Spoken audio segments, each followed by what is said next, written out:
नमस्कार दोस्तों, study finder में एक बार फिर से आप लोग का स्वागत है। मेरा नाम विकास कुमार और आज जो है डिटरमिनेंट का थर्ड लेक्चर होने वाला है। ठीक है, तो आप अगर जो अभी तक 2 लेक्चर देखे नहीं हैं तो प्लीज़ फर्स्ट लेक्चर और सेकेंड लेक्चर आप डिटरमिनेंट का देख लें, तब आज के लेक्चर में है, क्योंकि आज का लेक्चर काफ़ी इम्पोर्टेंट लेक्चर है। ठीक है, जो हम देखेंगे डिटरमिनेंट का प्रॉपर्टीज़ देखें, काफ़ी सारी प्रॉपर्टीज़ है और जो कि काफ़ी इम्पोर्टेंट है आने वाला क्वेश्चंस में, और इसका एप्लीकेशंस जो होगा आगे हम देखेंगे काफ़ी ज़्यादा इम्पोर्टेंट है। ठीक है, तो ये रहा मेरा इंट्रोडक्शन रहा। Vikas Kumar, BTech in electrical, GATE qualified in 2021 in both paper double and instrumentation paper. अगर अभी तक आप लोग इस चैनल को सब्सक्राइब नहीं किए तो प्लीज़ जल्द से जल्द स्टडी फाइंडर चैनल को सब्सक्राइब करें और हम लोग को सपोर्ट करें। ठीक है, अगर आप लोग का सपोर्ट रहा तो जल्द से जल्द आप फिज़िक्स भी इस चैनल पे स्टार्ट होने वाली है। अगर जो आप लोग का सपोर्ट नहीं रहा तो हम फिज़िक्स का क्लास की फैकल्टी नहीं अवेलेबल कराएंगे।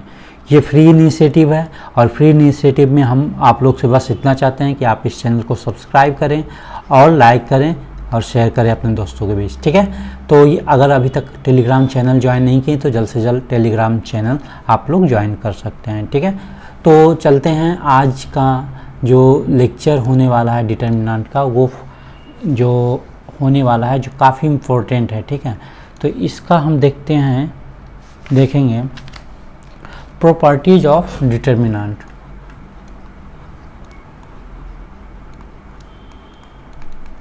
प्रॉपर्टीज ऑफ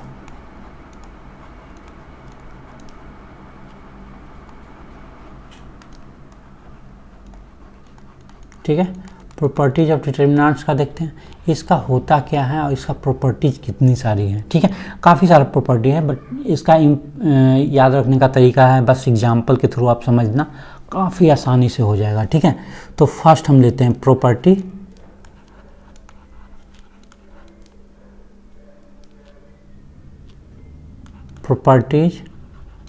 या प्रॉपर्टीज फर्स्ट में देखते हैं, है ना।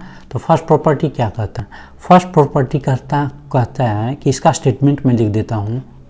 क्या कहता है कि if row and column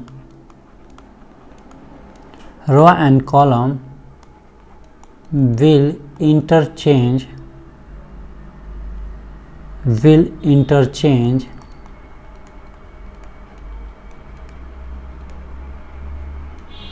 then its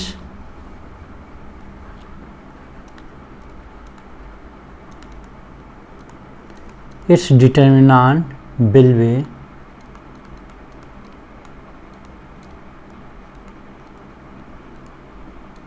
remain same। मतलब कि जैसे कि हम लोग मैट्रिक्स में पढ़ते थे ना, मैट्रिक्स में क्या करते थे कि ए का अगर कोई मैट्रिक्स दिया हुआ है तो ए का हम ट्रांसपोज निकालते थे, ये निकालते थे ना। तो यहाँ पे भी यही देखना है। तो ट्रांसपोज निकालने में क्या होता है, रो जो होता है वो कॉलम में चला जाता है और जो कॉलम वाला पार्ट रहता है वो किस में आ जाता है, रो में आ जाता है। यही होता है ना इंटरचेंज ट्रांसपोज में। तो बस इसी का यहाँ पे देखना है। ठीक है, और कुछ भी नहीं है। जैसे कि हम एग्जाम्पल लेते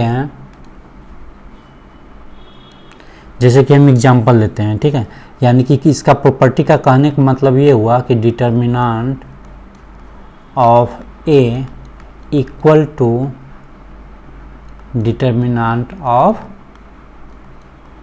ए का ट्रांसपोज। ठीक है, ये प्रॉपर्टी है, ये आप लोग याद रखिएगा।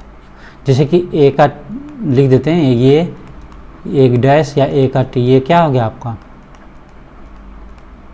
Transpose of A. ओके, कोई दिक्कत नहीं होना चाहिए इसमें। Okay fine. जैसे एक एग्जांपल देखते हैं। एग्जांपल हम देखते हैं कि मान लेते हैं कि कोई डिटरमिनेंट है डेल्टा जो है 2 -3 5 6 0 4 1 5 एंड -7। तो इसका डिटरमिनेंट क्या होगा? तो इसका अगर जो हम डिटरमिनेंट निकालते हैं क्या हो जाएगा, देखो क्या होगा 2 0 5 4 -7 है ना, फिर क्या हो जाएगा -3 लेंगे। ये प्रोसेस तो हम बता चुके हैं फर्स्ट टू लेक्चर में, बार बार हम नहीं बताएंगे, ठीक है। तो ये रहा आपका क्या होगा यहाँ 6 1 4 -7 है ना, और प्लस फिर 5 आएगा, क्या आएगा 6 1 0 एंड 5, ठीक है। इसमें तो कोई दिक्कत नहीं होना चाहिए।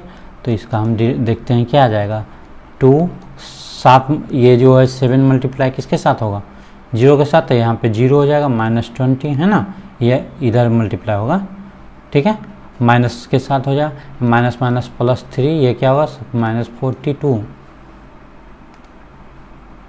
माइनस क्या होगा माइनस यहाँ पे 42 और -4 यही होगा ना, और +5 × 30, ये आपका क्या हो गया -40 हो गया, -138 हो गया ये, और ये आपका हो गया +150। आपका कितना रिजल्ट आ गया -28 आया है ना। अब हम देखते हैं जो -28 आया, ठीक है। अब हम इसका क्या करना है, इसका जो करना है हमको ट्रांसपोज निकालना है, ठीक है। तो इसका जब हम ट्रांसपोज लिखेंगे तो क्या होगा, ये वाला पार्ट जो है ये किस में आ जाएगा, कॉलम में आ जाएगा, है ना, यही ना इंटरचेंज ट्रांसपोज यही जानते हैं। ये 6 0 4 हो जाएगा और 1 5 एंड ये होगा ट्रांसपोज। अब हम क्या निकालना है, डिटर्मिनेंट ऑफ डेल्टा का ट्रांसपोज का क्या होगा, आप देख लो इसका क्या होगा, क्या हो जाएगा इसका भी हो जाएगा आपका 2 जब लेंगे तो क्या आएगा, ये लेंगे तो इधर वाला पार्ट और इधर वाला पार्ट एलिमिनेट होके क्या बचेगा 0 बचेगा, 4 बचेगा, 5 बचेगा और -7 बचेगा, ठीक है। यहाँ पे -6 लिए, लिख देते हैं ठीक से, 6 लिए तो यहाँ -3 हुआ, 5 हुआ, ठीक है। यहाँ पे भी क्या हो जाएगा 5 होगा, और ठीक है, उसके बाद हो गया +1 हुआ, तो क्या यहाँ पे आएगा -3 0, ठीक है। अब इसका डिटर्मिनेंट निकालेंगे, क्या होगा 2 0 के साथ मल्टीप्लाई होगा 7 0 देगा, -20 देगा, है ना, -6 ×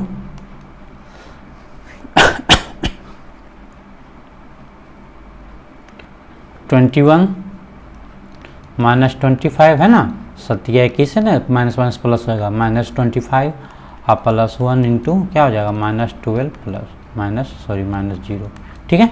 और यहाँ पे क्या हो जाएगा -40 होगा, और ये आपका क्या हो जाएगा +24 होगा, है ना, ये इसमें -4 बचेगा, और -4 जो है इसके साथ 6 के साथ -6 के साथ यानी +24 होगा, और यहाँ पे -12 होगा।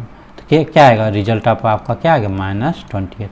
अब हमको प्रॉपर्टी में क्या कह रहा है, प्रॉपर्टी में कह रहा है कि देखो जब हम डेल्टा का ये देखें डिटर्मिनेंट देखें और डेल्टा ट्रांसपोज का डिटर्मिनेंट देखें, दोनों क्या हैं सेम है, यहाँ पे लिख सकते हैं, इसलिए डेल्टा जो होगा इक्वल टू डेल्टा का जो डिटर्मिनेंट ऑफ, ठीक है, डिटर्मिनेंट ऑफ डेल्टा, या जो भी यहाँ पे हम देख सकते हैं, इसको हम ए भी लिख सकते हैं ना, कुछ भी लिख सकते हैं, ए का ट्रांसपोज भी लिख सकते हैं, या डेल्टा मीन्स यही होता है, डिटर्मिनेंट ही होता है, डेल्टा ए डेल्टा भी लिखा रहता है, ठीक है। तो आप जो भी लिख सकते हो वही डेल्टा ही रहने दो, ठीक है, ठीक है। ये देख ली, अब दोनों का प्रॉपर्टी सेम है, तो डेल्टा का जो डिटर्मिनेंट होगा वही डेल्टा ट्रांसपोज का भी यहाँ पे लिखते हैं डिटर्मिनेंट ऑफ, ठीक है। ये वाला सेटिस्फाई कर रहा है ना कंडीशन, तो फर्स्ट प्रॉपर्टी का ये हो गया। अब हम चलते हैं नेक्स्ट प्रॉपर्टी में, ठीक है। ये क्वेश्चन मैं करा दिया हूँ, देखो यही क्वेश्चन किया हूँ ना, है ना, तो ये क्वेश्चन मैं करा दिया हूँ। नेक्स्ट चलता हूँ नेक्स्ट प्रॉपर्टी में, आपका प्रॉपर्टी नंबर 2, ठीक है। प्रॉपर्टी 2 क्या कहता है, प्रॉपर्टी 2 बोलता है इफ एनी 2 रो या any 2 column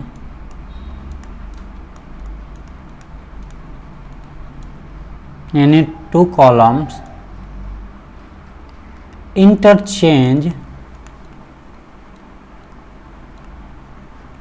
interchange, then sign of determinant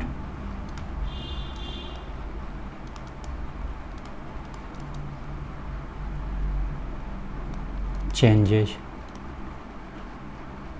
इसका हम देखते हैं थ्योरी में, मतलब इसका कहने का मतलब ये हुआ कि यदि कोई भी दो रो और कोई भी दो कॉलम को आपस में हम इंटरचेंज करेंगे तो जो डिटर्मिनेंट होगा उसका जो है साइन क्या होगा, चेंजेज होगा। जैसे एग्जांपल में हम देखते हैं, एग्जांपल से समझते हैं, ठीक है। एग्जांपल में जैसे देखते हैं कि मान लेते हैं डेल्टा जो है आपका, ठीक से लिख देता हूँ, आपका है A1 A2 A3 B1 B2 B3 C1 C2 C3, है ना। तो ये हुआ। अब हम क्या कर रहे हैं कि इसमें करना क्या है, देखो काफ़ी आसान है। हम क्या करते हैं कि ये वाला रो क्या है, रो 1 है, रो 2 है ना। हाँ, रो 1 रो 2 है। अब यहाँ पे लिखते हैं if we interchange the row 1 to row 2, तो क्या हो जाएगा, मान लेते हैं कि डेल्टा 1 जो अब बनेगा वो क्या बनेगा, डेल्टा 1 बन जाएगा आपका, ये आपका यहाँ पे C1 आ जाएगा, C2 आएगा, है ना। यही हम किए ना, क्या किए हैं, रो 1 और रो 2 को हम इंटरचेंज कर दिए हैं। ये तो ज्यों का त्यों रहेगा। यहाँ पे क्या हुआ, A1 A2 और A3, ठीक है। अब हम कहने का मतलब ये हुआ कि ये दोनों तो हम इंटरचेंज कर दिए, ठीक है।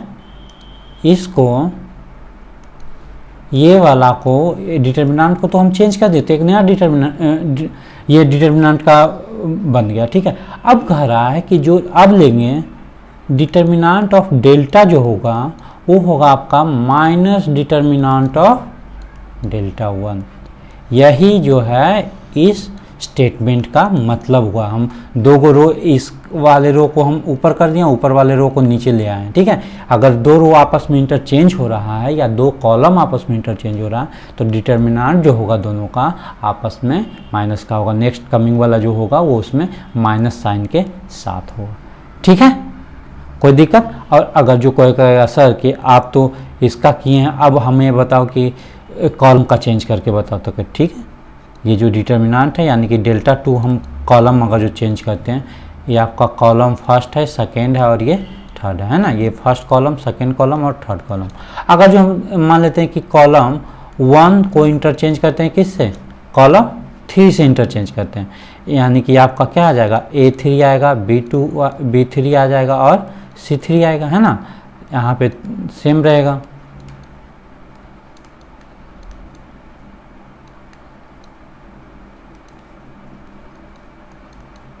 ठीक है।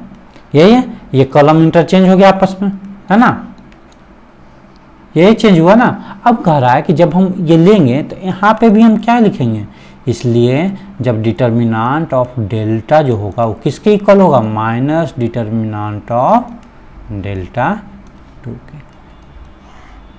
ठीक है। कोई दिक्कत इसमें नहीं होना चाहिए। इसका हम एग्जाम्पल से समझते हैं, ठीक है। इसका हम एग्जाम्पल से समझते हैं। ये देखो एग्जाम्पल आपका दिया हुआ है कि प्रॉपर्टीज 2 को वेरीफाई करना है ना, प्रॉपर्टी 2 को वेरीफाई करना है, यहाँ पे लिखा हुआ है एग्जाम्पल में। यानी प्रॉपर्टी 2 का वेरीफाई करना है कि जो डेल्टा है वो माइनस ऑफ डेल्टा 1 आता है कि नहीं, आफ्टर चेंजिंग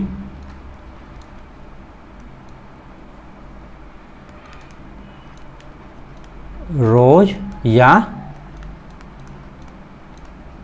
ठीक है, आफ्टर चेंजिंग रो या कॉलम को आपस में इंटरचेंज करके ये आपका आता है या नहीं आता है, ठीक है। यही हमको देखना है, तो देखते हैं इसका, ठीक है ना। तो इसका हम कैसे देखेंगे, काफ़ी आसान है। अब चूंकि हम देखो इसका हम डिटर्मिनेंट निकालते हैं, ऐसे तो हम एक बार निकाल चुके हैं इसका डिटर्मिनेंट, देखो आया है ना, कितना है, -28 है। सेम एग्जांपल लिए थे, ये हम निकाल चुके हैं ना डिटर्मिनेंट। तो चलो हम एक बार फिर से इसको हम निकाल देते हैं, ठीक है। तो आप देख लो इसका जो डिटर्मिनेंट होगा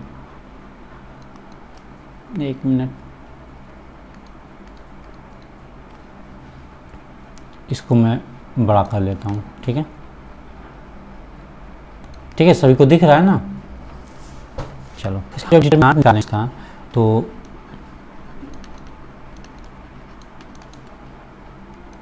क्या आएगा, देखो यहाँ 2 होगा, 0, 5, 4, -7 है ना, फिर -3 एक बार निकाल चुके हैं इसका। ठीक है, चलो फिर से मैं निकाल देता हूँ, बट आप लोग प्रैक्टिस काफ़ी करना डिटरमिनेंट निकालने का। एक चैप्टर जो हम पिछला चैप्टर बताए ना, उस पर काफ़ी ज़्यादा प्रैक्टिस करना। ठीक है, काफ़ी आसानी से हो जाएगा। ये आपका टोटल आ जाएगा, कितना आएगा, -28 आएगा। अब कह रहा है कि फर्स्ट प्रॉपर्टी आप सेटिस्फाई कराओ, तो फर्स्ट प्रॉपर्टी क्या, सॉरी सेकंड प्रॉपर्टी कह रहा है सेटिस्फाई कराने के लिए, तो प्रॉपर्टी 2 क्या कहता है, प्रॉपर्टी 2 की यही कहता है ना कि अगर जो डेल्टा डिटरमिनेंट है उसका हम अगर जो रो और कॉलम चेंज करेंगे तो आपस में निगेटिव साइन हो जाएगा इसका डिटरमिनेंट का। ठीक है, तो आप कहते हैं कि यानी कि डेल्टा 1 जो हो जाएगा, यानी कि हम लेट इंटरचेंज यहाँ पे लिखते हैं, इंटरचेंज दे रो 2 एंड, इसका मतलब क्या हुआ, ये जो सैम्पल दिए इसका मतलब आप इसका लिख देते हैं यहाँ पे, इंटरचेंज लिखें। ठीक है, जब हम लिखें इंटरचेंज तो देखो क्या हो जाएगा इसका, इसका डेल्टा 1 क्या बन जाएगा आपका, देखो सॉरी मैट्रिक्स है, डिटरमिनेंट नहीं, ये मैट्रिक्स का सिंबल हम लिख देते हैं। इसका देखो क्या होगा, फर्स्ट रो में तो हम कुछ नहीं कर रहे हैं, अब सेकेंड रो हम इंटरचेंज कर रहे हैं, तो 1, 5 -7 होगा आपका, 6, 0 एंड, कोई दिक्कत नहीं है ना। तो अब इसका हम डिटरमिनेंट निकाल लेंगे, तो क्या आएगा इसका, जो देखो डिटरमिनेंट आ जाएगा आपका, क्या आएगा, देखो 2 लेंगे तो 5, 0 -7 4 है ना, उसके बाद हम क्या लेंगे, -3 लेंगे, तो क्या आ जाएगा 1, 6, 5, 0 है ना, और +5 लेंगे तो क्या आ जाएगा आपका 1, 6, 5 एंड, सॉरी यहाँ पे क्या, सॉरी यहाँ पे देखो मिस्टेक हो गया थोड़ा सा, सॉरी फॉर, यहाँ पे आपका क्या आएगा, आप -4 आएगा ना, क्यों, क्योंकि जब हम 3 वाला लिए हैं तो ये वाला एलिमिनेट होगा, ये वाला एलिमिनेट बचेगा क्या, 1, 6 और -7 4 है ना, तो ये आपका 1 ये आ जाएगा 5 और 0 है। ठीक है, अब इसका हम डिटरमिनेंट देखते हैं, डिटरमिनेंट हम जब देखेंगे तो क्या आएगा, इसका हम देखते हैं 2 इंटू क्या हो जाएगा 20 - 0, यही होगा है ना, तब फिर क्या बचेगा, +3 इंटू 4 और सचक 42 है, माइनस यानी कि प्लस हो जाएगा 42, उसके बाद क्या हो जाएगा +5 0 -30। ठीक है, ये इसके साथ मल्टीप्लाई हो जाएगा। चलो ये आप रिजल्ट देखोगे तो ये आपका आएगा, टोटल आ जाएगा कितना 28, आप कैलकुलेट करके देखना। ठीक है, ये आएगा। हम यहाँ पे क्या देखें, यहाँ पे हम देखें ना कि जो डिटरमिनेंट ऑफ डेल्टा वो किसके इक्वल आ रहा है, determinant of minus into determinant of delta 1 है ना। तो आप जब भी इंटरचेंज करना तो आप माइनस सिंबल जरूर लगा देना। ठीक है, यही हमें प्रूफ करना था। ठीक है, तो यहाँ पे लिख सकते हैं, क्या लिख सकते हैं, इसलिए हम लिख सकते हैं कि 2 - 3 5, ये काफ़ी बड़ा स्टेटमेंट हम लिख रहे हैं यहाँ पे, आप प्लीज़ ये चीज़ ज़रूर समझिएगा। ठीक है,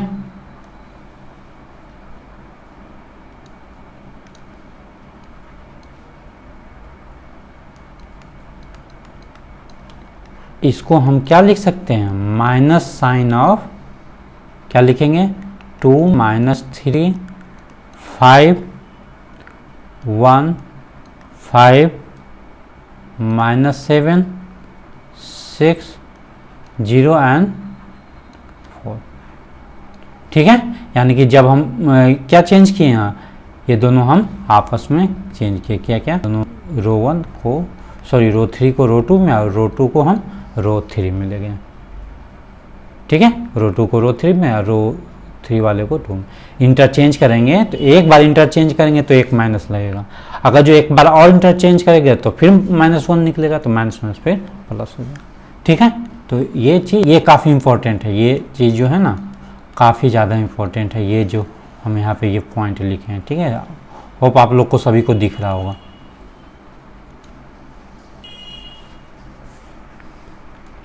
अब देखते हैं प्रॉपर्टीज नंबर 3। यहाँ पे प्रॉपर्टीज नंबर 3, P3 मतलब लिख दिए हैं प्रॉपर्टीज 3। ठीक है, इसमें आप लोग कुछ गड़बड़ मत पे लिखते हैं। का स्टेटमेंट कह रहा है if 2 rows of any matrix, 2 rows या 2 column ऑफ एनी मैट्रिक्स, ठीक है, एनी मैट्रिक्स,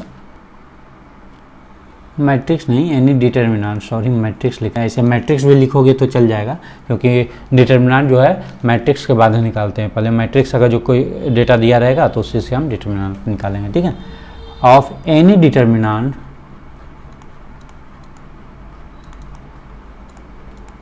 ठीक है, ये आप लोग को हो सके ये सही से दिखना चाहिए। ठीक है, आर आइडेंटिकल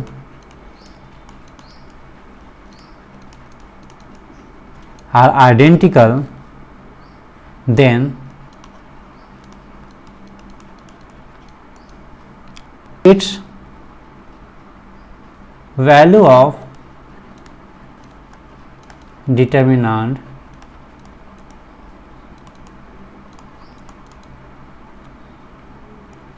will be क्या होगा 0। काफ़ी बड़ा स्टेटमेंट हम लिख, आप लोग कहोगे सर इतना बड़ा लिख दें इसका मतलब क्या हुआ। अब देखो इसका मतलब है एग्जाम्पल्स, इसका मतलब यही हुआ कि अगर जो 2 रो का जितना एलिमेंट होगा ना, फर्स्ट रो मान लेते दिया हुआ है कोई डिटर्मिनेंट है, रो 1 और रो 2 और रो 3 है, अगर जो इस वाले का रो 1 और रो 3 का टोटल एलिमेंट जो है क्या होगा सेम हो गया, तो उस केस में इसका जब डिटर्मिनेंट निकालेंगे उसका वैल्यू क्या आएगा 0 आएगा। और अगर जो मान लेते हैं ये कॉलम है और ये कॉलम है, ये दोनों भी सेम हो गया तो भी डिटर्मिनेंट क्या होगा 0 आएगा। जैसे एग्जांपल हम देखते हैं, हम जैसे देखते हैं कि मान लिए कि डेल्टा इक्वल टू जो है आपका 3 2 3 2 2 3 3 2 3। अब देखो इस प्रकार का जब भी मैट्रिक्स आएगा ना, आगे जब क्वेश्चन सॉल्व करेंगे तो इसको हम डायरेक्ट लिखेंगे, बार बार हम इसको सॉल्व नहीं करेंगे। ठीक है, अब देखो यहाँ पे क्या है, यहाँ पे बताइए कि जो ये रो 1 है आपका रो 2 है और ये आपका रो 3। अब कह रहा है कि यहाँ पे क्या है, रो 1 जो है रो 2 रो 3 के इक्वल है, R1 जो है किसके इक्वल है R3 के।